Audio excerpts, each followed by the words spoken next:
4th semester அதுல வந்து பாத்தீங்கன்னா அறிவு தொகுப்பும் கலை திட்டமும் இந்த சப்ஜெக்ட்டுக்கான இம்பார்ட்டன்ட் 10 மார்க் கொஸ்டினும் அதுக்கான டயக்ராம்ஸ்லாம் நம்ம பார்த்துட்டு இருக்கோம். இப்போ லாஸ்ட் கிளாஸ்ல இந்த சப்ஜெக்ட்ல ஃபர்ஸ்ட் யூனிட்டும் செகண்ட் யூனிட் அந்த 2 யூனிட்டுக்கான இம்பார்ட்டன்ட் 10 மார்க் கொஸ்டினும் அதுக்கான கீ பாயிண்ட்ஸ் அதுக்கான டயக்ராம்ஸ் எல்லாமே நம்ம பார்த்தோம். சரிங்களா? இன்னைக்கு வந்து இந்த சப்ஜெக்ட்ல பேலன்ஸ் இருக்க அந்த 3 யூனிட்டுக்கான அதாவது 3rd unit 4th unit 5th unit இந்த 3 யூனிட்டுக்கான இம்பார்ட்டன்ட் 10 மார்க் கொஸ்டினும் அதுக்கான டயக்ராம்ஸ் அதுக்கான கீ பாயிண்ட்ஸ் எல்லாமே நான் சொல்றேன். சரிங்களா? இப்போ அதெல்லாம் நான் சொல்றதுக்கு முன்னாடி நம்மளுடைய இந்த BEd second year 4th semester கிளாஸ்ல புதுசா ஜாயின் பண்றதுக்கு நிறைய பேர் கால் பண்றீங்க.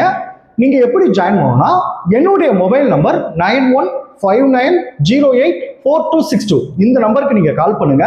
நம்முடைய கிளாஸ்ல நீங்க எப்படி ஜாயின் பண்ணலாம் சொல்லி நான் உங்களுக்கு டீட்டெயிலா சொல்லிடுவேன். அதே மாதிரி புதுசா ஜாயின் பண்ணவங்களுக்கும் நான் இது வரைக்கும் நடந்த அந்த பழைய கிளாஸ் நோட்ஸ் அந்த இம்பார்ட்டன்ட் கொஸ்டின் அந்த கீ பாயிண்ட்ஸ் எல்லாமே நான் உங்களுக்கு அனுப்பிச்சு வச்சிருவேன். இதெல்லாம் நீங்க படிச்சு வச்சிட்டீங்கன்னா உங்களுக்கு எக்ஸாமுக்கு ரொம்ப உதவியா இருக்கும். ஸோ ஜாயின் பண்ண விருப்பப்படுறவங்க என்னுடைய மொபைல் நம்பருக்கு கால் பண்ணி டீட்டெயிலா கேட்டு நம்முடைய கிளாஸ்ல நீங்க ஜாயின் பண்ணிக்கலாம். சரிங்களா? ஓகே. இப்போ வந்து அந்த 3 யூனிட்ல ஒவ்வொரு யூனிட்ல இருந்தும் எத்தனை 10 மார்க் கொஸ்டின் எடுத்திருக்கேன் அதை ஃபர்ஸ்ட் நான் சொல்லிடுறேன். இப்போ வந்து பாத்தீங்கன்னா யூனிட் 3 அதாவது லாஸ்ட் கிளாஸ்ல ஃபர்ஸ்ட் யூனிட்டுக்கும் செகண்ட் யூனிட்டுக்கும் நான் இம்பார்ட்டன்ட் கொஸ்டின் அந்த டயக்ராம்ஸ் கொடுத்துருந்தேன். அந்த வீடியோ வந்து நான் டிஸ்கிரிப்ஷன் கீழே லிங்க்ல கொடுத்துருக்கேன். அதை பார்க்காதவங்க அதையும் பார்த்து நோட் பண்ணி வச்சுக்கோங்க. அதே மாதிரி இந்த டயக்ராம்ஸ்லாம் இப்போவே ஒரு A4 சீட்ல அந்த கொஸ்டின் நேம் எழுதி இந்த டயக்ராம்ஸ்லாம் போட்டு வச்சுக்கோங்க. இது எக்ஸாமுக்கு உதவியா இருக்கும். எக்ஸாமுக்கு முதல் நாள் திருப்பி பார்க்கறதுக்கு உங்களுக்கு உதவியா இருக்கும். சரிங்களா? ஓகே. இப்போ வந்து யூனிட் 3ல வந்து பாத்தீங்கன்னா 4 இம்பார்ட்டன்ட் கொஸ்டின் எடுத்திருக்கேன். அதுக்கான கீ பாயிண்ட்ஸ் டயக்ராம்ஸ்லாம் உங்களுக்கு நான் இப்போ சொல்றேன். சரிங்களா? அதே மாதிரி யூனிட் 4ல 2 இம்பார்ட்டன்ட் கொஸ்டின் எடுத்திருக்கேன். அதுக்கான கீ பாயிண்ட்ஸ் டயக்ராம்ஸ் எல்லாம் இப்போ நான் சொல்றேன். அதே மாதிரி யூனிட் 5ல 4 இம்பார்ட்டன்ட் கொஸ்டின் எடுத்திருக்கேன். அதுக்கான கீ பாயிண்ட்ஸ் டயக்ராம்ஸ் எல்லாமே இப்போ நான் சொல்றேன். இதை நோட் பண்ணி வச்சுக்கோங்க. இது நம்ம கிளாஸ்ல ஜாயின் எல்லாத்துக்கும் நான் அனுப்பிச்சிருவேன். இந்த டயக்ராம்ஸ் இந்த கீ பாயிண்ட்ஸ் வந்து பாத்தீங்கன்னா கொஸ்டின் எப்படி கேட்டாலும் உங்களுக்கு எழுதுறதுக்கு உதவியா இருக்கும். தென் கொஸ்டின் இன்டைரக்டா கேட்டா கூட இந்த கீ பாயிண்ட்ஸ் வச்சு உங்களுக்கு எழுதுறதுக்கு உதவியா இருக்கும். சரிங்களா? ஓகே. இப்போ யூனிட் 3 ஃபர்ஸ்ட் பாருங்க. அறிவு தொகுப்பும் கலைத்திட்டமும். யூனிட் 3 கலைத்திட்ட வடிவமைப்பும் அறிவை ஒழுங்குற அமைத்தலும். இந்த 3வது யூனிட்ல ஒரு 4 முக்கியமான 10 மார்க் கொஸ்டின் இருக்கு. ஃபர்ஸ்ட் கொஸ்டின் பாத்தீங்கன்னா கலைத்திட்ட பரிணாமங்கள். செகண்ட் கொஸ்டின் பாருங்க அறிவை வரிசைப்படுத்தி ஒழுங்குற அமைத்தலின் அடிப்படைகள். தேர்ட் கொஸ்டின் பாருங்க பள்ளிகளின் அறிவை ஒழுங்குற அமைத்தலில் ஈடுபட்டுள்ள முகமைகள் மற்றும் முகவர்கள். ஃபோர்த் கொஸ்டின் பாருங்க பள்ளிகளின் அறிவை ஒழுங்குற அமைத்தலில் ஈடுபட்டுள்ள முகமைகள் மற்றும் முகவர்கள். இந்த 4 கொஸ்டின் தான் இன்னைக்கு நம்ம பார்க்க போறோம். சரிங்களா? இதுல ஃபர்ஸ்ட் கொஸ்டின் பாருங்க கலைத்திட்ட பரிணாமங்கள். இந்த கலைத்திட்ட பரிணாமங்கள் அதுல ஃபர்ஸ்ட் இந்த டயக்ராம் பாருங்க. இந்த டயக்ராம் எல்லாமே அந்த A4 சீட்ல ஆல்ரெடி போட்டு வச்சுக்கோங்க. ஏன்னா நீங்க டைரக்டா எக்ஸாம் போய் போட்டீங்கன்னா உங்களுக்கு டைம் அதிகமாக எடுத்துக்கிறோம். முன்னாடி எழுதி பிராக்டிஸ் பண்ணிக்கோங்க. இப்போ பாருங்க கலைத்திட்ட பரிணாமங்கள். இதுல மொத்தம் 6 பாயிண்ட் இருக்கு. ஃபர்ஸ்ட் பாயிண்ட் பாருங்க பாட வீச்சு. செகண்ட் பாயிண்ட் பாருங்க அடுக்கு வரிசை. தேர்ட் பாயிண்ட் பாருங்க ஒருங்கிணைப்பு. ஃபோர்த் பாயிண்ட் வந்து தொடர்புறு. ஃபிஃப்த் பாயிண்ட் வந்து தொடர்ச்சி. 6வது பாயிண்ட் பாருங்க சமநிலை. இந்த 6 பாயிண்ட் இருக்கு. இதுல அந்த 4th பாயிண்ட் பாருங்க தொடர்புறவு. அதுக்கு கீழே ஒரு பாயிண்ட் இருக்கு. அது என்னன்னு பாத்தீங்கன்னா கலைத்திட்டத்தின் கிடைமட்ட தொடர்பு வகைகள். அடுத்து லாஸ்ட் பாயிண்ட் பாருங்க அந்த சமநிலை. அதுக்கு கீழே 2 பாயிண்ட் இருக்கு. 1 கலைத்திட்ட கட்டமைப்பு. 2 ஒவ்வொரு மாணவரிடமும் தாக்கத்தை ஏற்படுத்திய கலைத்திட்டத்தின் கூறுகள். இதுதான் கலைத்திட்டத்தின் பரிணாமங்கள். செகண்ட் கொஸ்டின் பாருங்க அறிவை வரிசைப்படுத்தி ஒழுங்குற அமைத்தலின் அடிப்படைகள். இதுல பாருங்க ஃபர்ஸ்ட் பாயிண்ட் பாருங்க தருக்க முறையிலான அடுக்கமைப்பு. செகண்ட் பாயிண்ட் பாருங்க உளவியல் முறையில் அமைந்த அடுக்கமைப்பு. இந்த உளவியல் முறையில் அமைந்த அடுக்கமைப்பை அதுக்கு கீழே 4 பாயிண்ட் வரும். 1 புலனியக்க நிலை. 2 செயலுக்கு முற்பட்ட நிலை. 3 பருப்பொருள் நிலை. 4 கருத்தியல் நிலை. அந்த 4 பாயிண்ட் வரும். அடுத்து 3வது பாயிண்ட் பாருங்க பொதுமையை வட்ட அடுக்கமைப்பு. அடுத்து 4வது பாயிண்ட் பாருங்க சுருள் அடுக்கமைப்பு. 5வது பாயிண்ட் பாருங்க நிறையலகு அடுக்குமுறை. இதுதான் செகண்ட் கொஸ்டினுக்கான இம்பார்ட்டன்ட் கொஸ்டின். அடுத்து தேர்ட் கொஸ்டின் பாருங்க பள்ளிகளின் அறிவை ஒழுங்குற அமைத்தலில் ஈடுபட்டுள்ள முகமைகள் மற்றும் முகவர்கள். ரொம்ப ரொம்ப முக்கியமான கொஸ்டின். இதுல பாருங்க பள்ளிகளில் அறிவை ஒழுங்குற அமைத்தலில் ஈடுபட்டுள்ள முகமைகள் மற்றும் முகவர்கள்.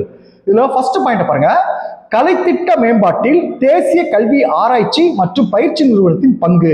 அதுக்கு கீழே ஒரு பாயிண்ட் இருக்கு. என்ன பாயிண்ட்னா கலைத்திட்ட மேம்பாட்டு பிரிவின் பணிகள் இருக்கு.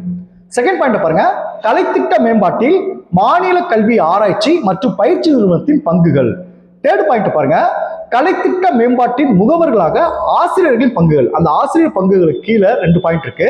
ஒன்னு, கலைத்திட்ட மேம்பாட்டில் ஆசிரியர்களின் பங்கு முக்கியமானதாக கருதப்படுவதற்கான காரணங்கள். 2, கலைத்திட்ட மேம்பாட்டில் ஆசிரியர்கள் பங்கேற்க செய்யும் வழிமுறைகள். இந்த பங்கேற்க செய்யும் வழிமுறைகள்ல 3 பாயிண்ட் இருக்கு. 1, பொது வழிவகைகள். 2, ஆசிரியர்களின் வகுப்பறை செயல்பாடுகள். 3, ஆசிரியர்களின் பணி தொடர்பான செயல்பாடுகள். அடுத்து 4th கொஸ்டின். அடுத்து இப்ப 4 கொஸ்டினுக்கான இம்பார்ட்டன்ட் கொஸ்டின் முடிஞ்சு. அடுத்து 4th யூனிட் பாருங்க. இந்த 4th யூனிட் கலைத்திட்ட வளர்ச்சி மற்றும் செயலாக்கம். இதுல 2 இம்பார்ட்டன்ட் கொஸ்டின் தான் இருக்கு. 1, கலைத்திட்ட அமலாக்க படிமங்கள். 2, கலைத்திட்டம் தயாரித்தலில் முன்மொழியப்பட்ட படிமங்கள். இந்த 2 கொஸ்டின் இருக்கு. ஃபர்ஸ்ட் ஒன்னு பாருங்க, கலைத்திட்ட அமலாக்க படிமங்கள். இதுல வந்து பாருங்க 2 படிமம் இருக்கு. ORC படிமம், அது கீழே 2வது கொடுத்துருக்க பாருங்க, இந்த LOC படிமம். இந்த 2 படிமம் இருக்கு. அந்த முதல் படி ORC படிமத்துக்கு கீழே என்னென்ன தலைப்புல வரும் பாருங்க. 1, தொடர்பில்லாத அச்சங்கள். இந்த டயக்ராம் வந்து பாத்தீங்கன்னா ஈஸியா தான் இருக்கும். நான் ரொம்ப கடினமா கொடுக்காம சிம்பிளா ஒரு கோடு போறீங்க, அந்த மீனோட முகத்தை வரையறீங்க, அந்த வாழை வரையறீங்க, அவ்வளவுதான். அப்புறம் இந்த அம்புக்குறி போட்டு நீங்க எழுதிட்டே இருக்கலாம். அப்ப கலைத்திட்ட அமலாக்க படிமங்கள்ல 2 படிமங்கள் இருக்கு. ORC படிமம், LOC படிமம். இந்த ORC படிமத்துக்கு கீழே 4 பாயிண்ட் இருக்கு. 1, தொடர்பில்லாத அச்சங்கள். 2, தனிப்பட்ட அச்சங்கள். 3, பணி தொடர்பான அச்சங்கள். 4, தாக்கம் தொடர்பான அச்சங்கள். இதுதான் கலைத்திட்ட அமலாக்க படிமங்கள். அடுத்து 2வது கொஸ்டின் பாருங்க, ரொம்ப முக்கியமான கொஸ்டின்.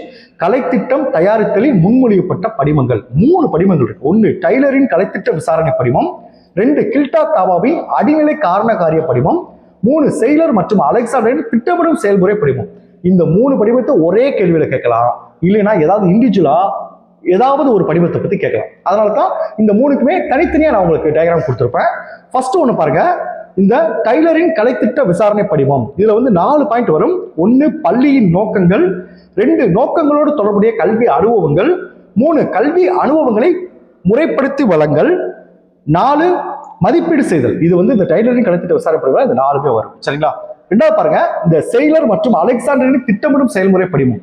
அது கீழே பாருங்க, வெளிப்புற சக்திகள் போட்டு ஒரு 4 பாயிண்ட் இருக்கு. சட்ட தேவைகள், ஆய்வு தகவல்கள், தொழில்சார் நிறுவனங்கள், அரசு வழிகாட்டுதல்கள். அதுக்கு கீழே 1, இலக்குகளும் குறிக்கோள்களும். அடுத்து கலைத்திட்ட வடிவமைப்பு. அடுத்து கலைத்திட்ட செயலாக்கம். அடுத்து கலைத்திட்ட மதிப்பீடு. அதுக்கு கீழே கலைத்திட்டத்தின் அடிப்படைகள் போட்டு சமூகம், கற்போர், அறிவு தொகுப்பு. இதுதான் செயிலர் மற்றும் அலெக்சாண்டர் திட்டமிடும் செயல்முறை படிவம். அடுத்து 5th யூனிட் பாருங்க, கலைத்திட்ட மதிப்பீடும் மாற்றமும். இதுல 4 முக்கியமான 10 மார்க் கொஸ்டின் இருக்கு. 1, கலைத்திட்ட மாற்றத்தினை ஏற்படுவதற்கான படிமங்கள். 2, கலைத்திட்ட மதிப்பீடுகளுக்கான அணுகுமுறைகள். 3, மதிப்பீட்டு நிலைகள். 4, கலைத்திட்ட மதிப்பீட்டின் பரிணாமங்கள். அதுல ஃபர்ஸ்ட் பாயிண்ட் பாருங்க, கலைத்திட்ட மாற்றத்தினை ஏற்படுவதற்கான படிமங்கள். இதுல மொத்தம் வந்து பாத்தீங்கன்னா 5 பாயிண்ட் இருக்கு. 1, செய்து காட்டல் படிமம். 2, தொடர் செயல்முறை ஆய்வு முறை படிமம். 3, ஊக்க படிமம். 4, நிர்வாக படிமம். 5, அடிமட்ட நிலை மாறுதல் படிமம். இந்த 5 தலைப்பு அதுல வரும். சரிங்களா? அடுத்து 2வது கொஸ்டின் பாருங்க, கலைத்திட்ட மதிப்பீடுகளுக்கான அணுகுமுறைகள். ரொம்ப முக்கியமான கொஸ்டின். இதுல 4 பாயிண்ட் இருக்கு. ஃபர்ஸ்ட் பாயிண்ட் பாருங்க, வளரறி மற்றும் தொகுதிநிலை மதிப்பீடு. 2, அறிவியல் மற்றும் மனிதநேய அணுகுமுறைகள். இந்த அறிவியல் மற்றும் மனிதநேய அணுகுமுறைகள் கீழே 2 பாயிண்ட் இருக்கு. 1, அறிவியல் அணுகுமுறை. 2, அறிவியல் முறை மற்றும் மனிதநேய அணுகுமுறை ஒரு ஒப்பீடு. 3வது பாயிண்ட் பாருங்க, உள்ளுரை அணுகுமுறை. 4, விளைவுசார் அணுகுமுறை. இந்த 4 பாயிண்ட் இருக்கு. அடுத்து 3rd கொஸ்டின் பாருங்க, மதிப்பீட்டு நிலைகள். மதிப்பீட்டு நிலைகள்ல மொத்தம் 3 பாயிண்ட் இருக்கு. 1, திட்டமிடும் நிலை. அந்த திட்டமிடும் நிலைக்கு கீழே 5 பாயிண்ட் இருக்கு. 1, சூழ்நிலை பகுப்பாய்வு. 2, குறிக்கோள்களை குறிப்பிடுதல். 3, முன் தேவைகளை குறிப்பிடுதல். 4, அளவீட்டு கருவிகளை தேர்வு செய்தல். 5, வழிமுறைகளை வகுத்தல். அடுத்து 2வது பாயிண்ட் பாருங்க, செயல்பாட்டு நிலை. 3, விளைபயன் நிலை. அடுத்து 4th கொஸ்டின் பாருங்க, கலைத்திட்ட மதிப்பீட்டின் பரிணாமங்கள். இதுல பாருங்க, கலைத்திட்ட மதிப்பீட்டு பரிணாமங்கள பின்னணி சூழ்நிலை 1 இருக்கு, உள்ளீடு 2, செயல்முறை 3, 4, விளைபயன் நிலை. இந்த 4 விஷயம் வந்து இதுல இருக்கும். சரிங்களா? இதுதான் இந்த அறிவு தொகுப்பும் கலைத்திட்டத்துக்குமான இம்பார்ட்டன்ட் டயக்ராம்ஸ் எல்லாமே சொல்லிட்டேன். இந்த சப்ஜெக்ட்ல 5 யூனிட்டுக்கு நான் உங்களுக்கு சொல்லிட்டேன். நெக்ஸ்ட் கிளாஸ்ல அடுத்த சப்ஜெக்ட் நம்ம பார்ப்போம். Okay, thank you students.